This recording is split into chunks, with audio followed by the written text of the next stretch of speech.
Hello, কেমন আছেন সবাই? আজকে আমরা HTML এর টেক্সট ফরম্যাটিং ট্যাগগুলো নিয়ে আলোচনা করব এবং হারিয়ে যাওয়া পেঙ্গুইনের গল্প পাবলিশ করব। তাহলে শুরু করা যাক। প্রথমে আমরা একটি ফোল্ডার নিব। ফোল্ডারটির নাম হবে HTML ফরম্যাটিং এবং এই ফোল্ডারের ভিতরে থাকবে আমাদের ইমেজ এবং একটি ফাইল ক্রিয়েট করব pip.html, যেটা অলরেডি আমি খালি করে দিয়েছি কোড। এই দুটো জিনিস লাগবে। এছাড়া যে ট্যাগগুলো নিয়ে আমি কাজ করব সেটার একটা লিস্ট রেখেছি এবং আমাদের গল্পটির টেক্সট রেখেছি। এই সব কিছু আমি আমার গিটহাব ফোল্ডারে দিয়ে দিব। সেটার লিংক নিচে ডেসক্রিপশনে দেওয়া থাকবে। অ্যাসেটগুলো নামিয়ে নিয়ে আপনারা ভিডিও ফলো করতে পারবেন।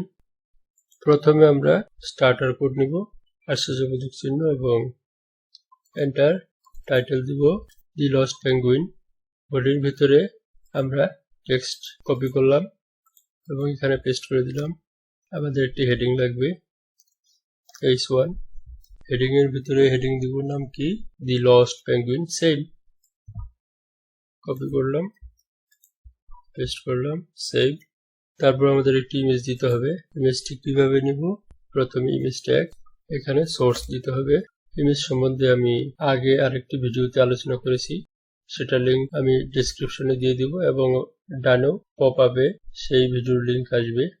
তো সোর্সের ভিতরে আমাদের দিতে হবে কি, প্রথম ডট মানে হলো কারেন্ট ফোল্ডার এবং স্ল্যাশ, অর্থাৎ কারেন্ট ফোল্ডারের ভিতরে আমাদের এই ছবিটি আছে, এটা আমি ক্লিক করলাম, সেভ। অথবা আপনারা ফাইলটির নাম লিখলেও হবে ম্যানুয়ালি। এখন আমরা আউটপুট দেখব, রিলোড। দেখুন আমাদের হেডিং, ছবি এবং তার নিচে গল্পটি এসে গেছে, কিন্তু সব লেফট অ্যালাইন। আমাদের হেডিংটি সেন্টার করতে হবে, ছবিটি সেন্টার করতে হবে। সেজন্য হেডিং এ অ্যাট্রিবিউট নিব অ্যালাইন ইকুয়ালস সেন্টার। অ্যালাইন সম্পর্কেও আমার একটি টিউটোরিয়াল আছে, সেটার লিঙ্কও আমি নিচে দিয়ে দিব এবং ডান পাশে এখানে পপ আপ আসবে। Save, reload. এখন দেখুন ছবি এবং গল্প একই লাইনে এসে গেছে। সেজন্য আমরা কি করব, ছবিটি একটি প্যারাগ্রাফের ভিতরে নিয়ে নিব। তো এখানে পি ট্যাগ, এন্টার এবং এই ইমেজ কাট করে এখানে বসিয়ে দিলাম। Save, reload. সেম আছে। এখন এখানে আমি এই অ্যালাইন সেন্টার কপি করে এখানে বসিয়ে দিলাম। এই প্যারাগ্রাফটি সেন্টার অ্যালাইন হয়ে গেল, সাথে ভিতরের কন্টেন্টও মাঝখানে চলে আসলো। কন্টেন্ট হলো ইমেজ। তারপর কি করব, আমাদের টেক্সট ফরম্যাটিং ট্যাগগুলো বসাতে হবে। সেজন্য আমি এটা ক্লোজ করে দিলাম। এখানে ট্যাগের লিস্ট আছে, এটা আমি ডান দিকে নিয়ে নিলাম, চাপিয়ে দিলাম এবং এটাকে আমি মিনিমাইজ করে দিলাম।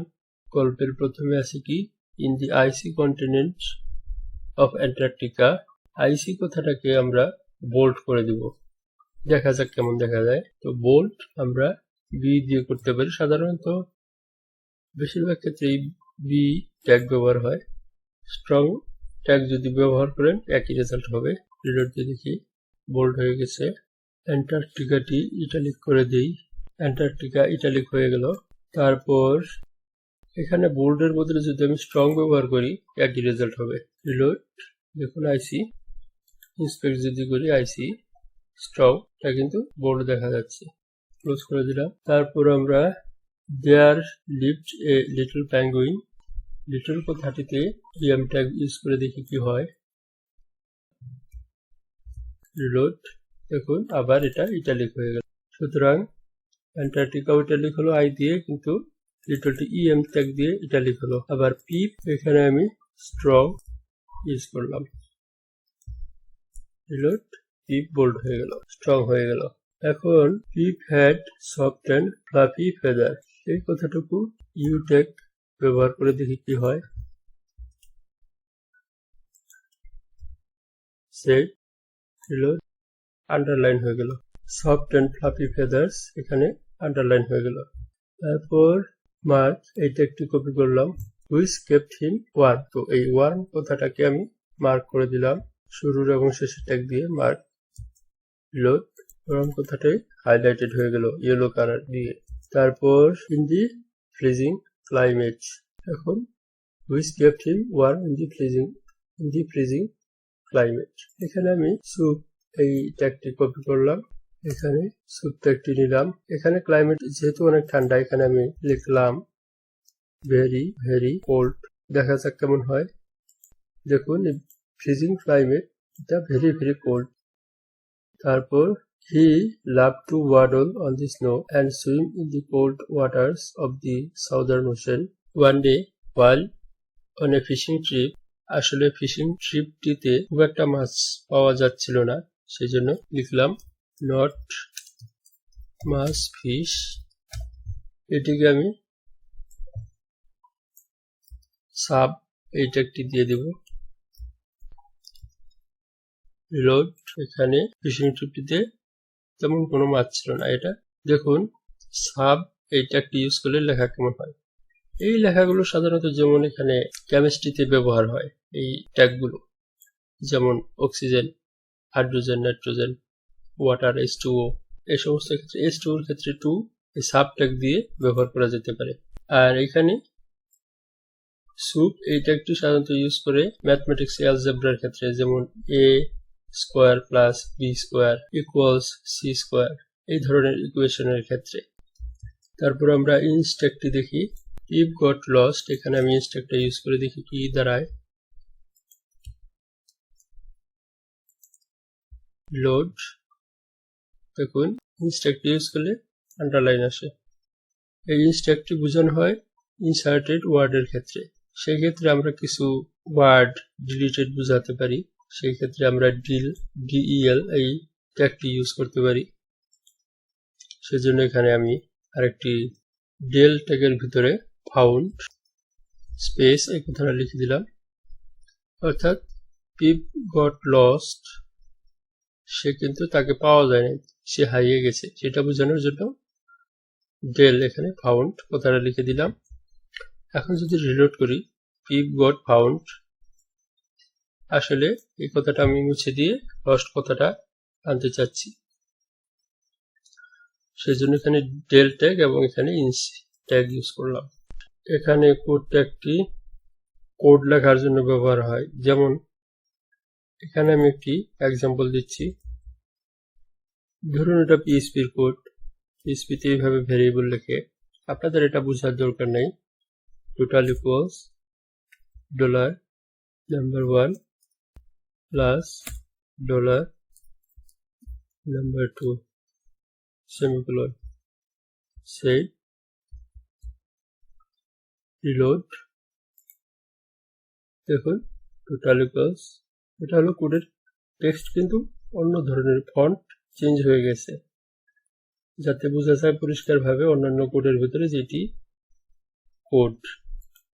তো যাই হোক, এই গল্পের ভিতরে এটা অপ্রাসঙ্গিক, আমি এটা মুছে দিব, কিন্তু আপনারা জিনিসটা বুঝতে পেরেছেন। তারপর আমরা দেখব প্রি ট্যাগ। প্রি ট্যাগের জন্য আমি এটুকু কপি করলাম নিচে, এই অংশটুকু একটা প্যারাগ্রাফের ভিতরে নিয়ে নিই, তাহলে সুবিধা হবে। কেন সুবিধা হবে তার জন্য আগেই নেব না, এখানে আমি পেস্ট করি। এখন দেখুন এটা যদি রিলোড দেই, আমার দুটো টেক্সট কিন্তু জোড়া লেগে গেছে, সেজন্য আমার দুটি প্যারাগ্রাফ দরকার। এখানে একটি প্যারাগ্রাফ নিলাম, কাট করলাম, এন্ডিং ট্যাগ এইটুকু এখানে পেস্ট করলাম, ট্যাব এইটুকু ট্যাব দিয়ে দিই, যাতে এখানে ট্যাব দিয়ে দিই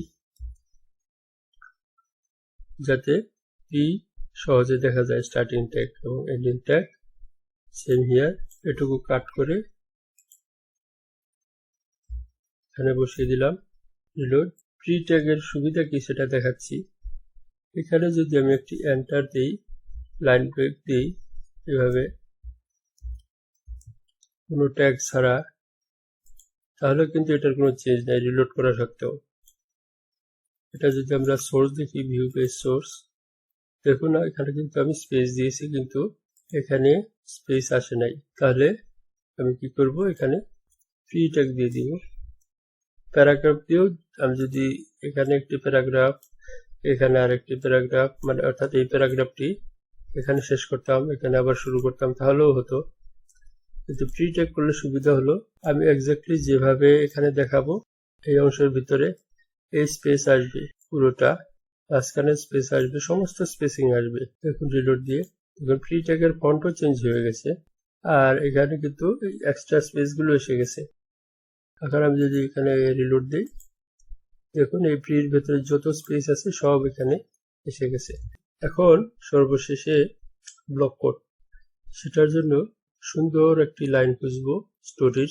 হি learned never to lose hope no matter how challenging this situation may be। আমি এটুকু কপি করব, নেভার লুজ হোপ, কপি, এখানে সবার শেষে পেস্ট, নেভার এন বড় হাতের করে দিব, টু মুছে দিলাম, never lose hope no matter how challenging the situation may be। এইটুকু ব্লক কোডের ভিতরে দিয়ে দিব। দেখুন কেমন দেখা যায়। এটা কি বলেছে এখানে, defines a block of quoted text, অর্থাৎ এটা একটা quotation. Reload, never lose hope no matter how challenging the situation may seem। এখানে আবার রিলোড দিয়ে দেখি, এখানে ব্লক কোড। তো যাওয়ার আগে গল্পের এন্ডিংটা বলে যাই। যদিও পেঙ্গুইনটি হারিয়ে গিয়েছিল, এখানে বলা আছে যে যখন ঝড়ো পরিবেশটি থেমে গেল, সে তার বাবা মাকে খুঁজে পেল এবং কখনোই সাহস হারাবেন না, অবস্থা যতই খারাপ হোক না কেন। আমাদের একটু কাজ বাকি আছে, সেটা হলো আমাদের ছবিটি বড় হয়ে গেছে, ছবিটা একটু ছোট করব। ইমেজের ভিতরে আমি উইথ অ্যাট্রিবিউট দিব 450 px, সেভ, রিলোড। এখন এটা একটি পেজের ভিতর ছবি এবং গল্প এসে গেছে। ধন্যবাদ সবাই।